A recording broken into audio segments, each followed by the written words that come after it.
Welcome back. Aam Aadmi Party Chief and Delhi Chief Minister Arvind Kejriwal now addressing the media in midst of all the controversy surrounding the party ahead of the MCD polls. Take a listen. एक तरह से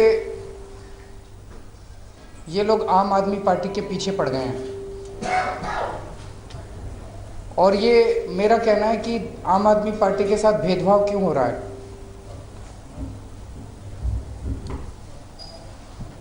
दिल्ली में कांग्रेस के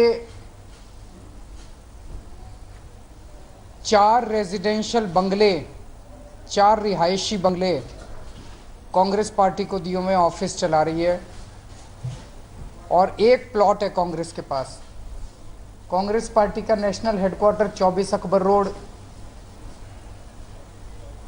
दिल्ली कांग्रेस जो है उसका office चल रहा है 2 दीनदयाल उपाध्याय मार्ग से। जिस कांग्रेस की 0 सीट आई दिल्ली के अंदर, 0 मतलब एक भी सीट नहीं है जिसकी विधानसभा में, उसके पास दिल्ली के अंदर ऑफिस है। और जिसके पास 67 सीट है उसके पास दिल्ली में ऑफिस नहीं है। 26 अकबर रोड पे कांग्रेस सेवा दल का ऑफिस है। 5 रायसीना रोड पे इंडियन यूथ कांग्रेस का ऑफिस है। C2/109 चाणक्यपुरी पे कांग्रेस का ऑफिस है। तो कांग्रेस के 4 ऑफिस और एक प्लॉट है, 5 ऑफिस। भारतीय जनता पार्टी के दिल्ली में 7 ऑफिस और एक प्लॉट है। उनका नेशनल हेडक्वार्टर है 11 अशोका रोड। उनका दिल्ली स्टेट का ऑफिस है, दिल्ली बीजेपी इकाई का ऑफिस है 14 पंडित पंत मार्ग। जिस पार्टी की 3 सीट आई उसका दिल्ली के अंदर दफ्तर है, लेकिन जिस पार्टी की 67 सीट आई उसका ऑफिस उन्होंने बंद करवा दिया।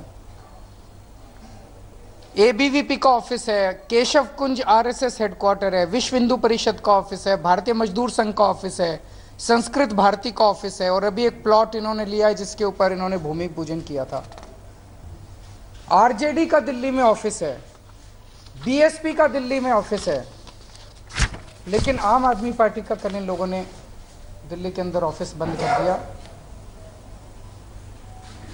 तो एक प्रश्न उठता है, ये हमारे साथ ऐसा क्यों कर रहे हैं? हमारा क्या कसूर है? हमारा एक ही कसूर है कि हमारी पार्टी आम जनता के लिए, गरीबों के लिए काम कर रही है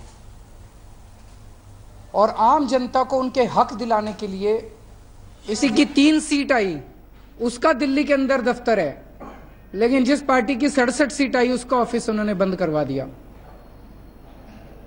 ABVP का ऑफिस है, केशव कुंज RSS हेडक्वार्टर है, विश्व हिंदू परिषद का ऑफिस है, भारतीय मजदूर संघ का ऑफिस है, संस्कृत भारती का ऑफिस है और अभी एक प्लॉट इन्होंने लिया है जिसके ऊपर इन्होंने भूमि पूजन किया था।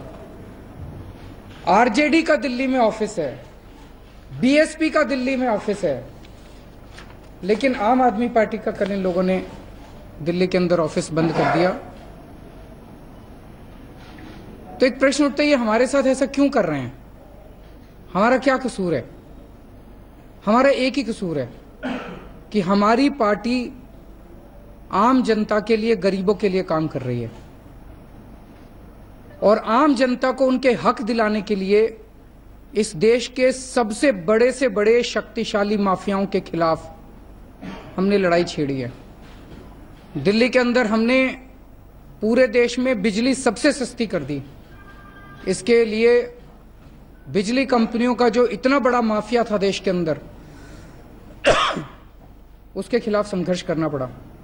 अब वो चुप तो बैठेंगे नहीं। दिल्ली के अंदर पानी फ्री कर दिया। इसके लिए पानी की कंपनियों का जो माफिया था, जो दिल्ली में टैंकर माफिया था, वो अब चुप तो बैठेगा नहीं, उनको खत्म कर दिया हम लोगों ने। दिल्ली के अंदर सभी अस्पतालों में दवाइयां, टेस्ट मुफ्त कर दिए। इसके लिए जो दवाइयां बेचने वाले जो ठेकेदार थे, जिनका धंधा चलता था, वो पूरा माफिया था, वो चुप तो बैठेगा नहीं। दिल्ली के अंदर शिक्षा माफिया खत्म कर दिया, वो चुप तो बैठेगा नहीं। तो बड़े बड़े माफियाओं को खत्म करके दिल्ली के लोगों को हक दिलवाया है। और अब जब से हमने ऐलान किया है कि पिछले 10 साल से एमसीडी में भारतीय जनता पार्टी ने जो लूट मचा रखी थी, हजारों हजारों करोड़ रुपए जो बीजेपी के काउंसलर और बीजेपी के नेता खा गए 10 साल के अंदर, हमने ऐलान किया कि इस भ्रष्टाचार को खत्म करके दिल्ली के लोगों का हाउस टैक्स माफ करेंगे। इससे भारतीय जनता पार्टी बुरी तरह से बौखला गई है और रोज नए नए झूठे बेबुनियाद आरोप हमारे ऊपर फेंक रही है, झूठे बेबुनियाद आरोप हमारे ऊपर लगा रही है जिसके कोई सिर पैर नहीं है। और अब उन्होंने माफियाओं से लड़ते रहेंगे जनता को हक दिलाने के लिए। और मुझे पूरा यकीन है जनता देख रही है। कल से इतने फोन आ रहे हैं मेरे पास, इतने फोन आ रहे हैं, इतने एसएमएस आए हैं आज भी मेरे पास, जब से ये आया है कि इन्होंने पार्टी से ऑफिस छीन लिया। लोग आगे बढ़ बढ़ के कह रहे हैं जी आप चिंता मत करना, मेरा घर आप पार्टी के ऑफिस के लिए लो, मेरी दुकान आप पार्टी के ऑफिस के लिए ले लो। तो जनता साथ है और 23 अप्रैल को जो चुनाव होगा जनता उनको सबक सिखाएगी। जो चुनाव देने के लिए, मतदान देने के लिए जनता जाएगी, जनता को सबक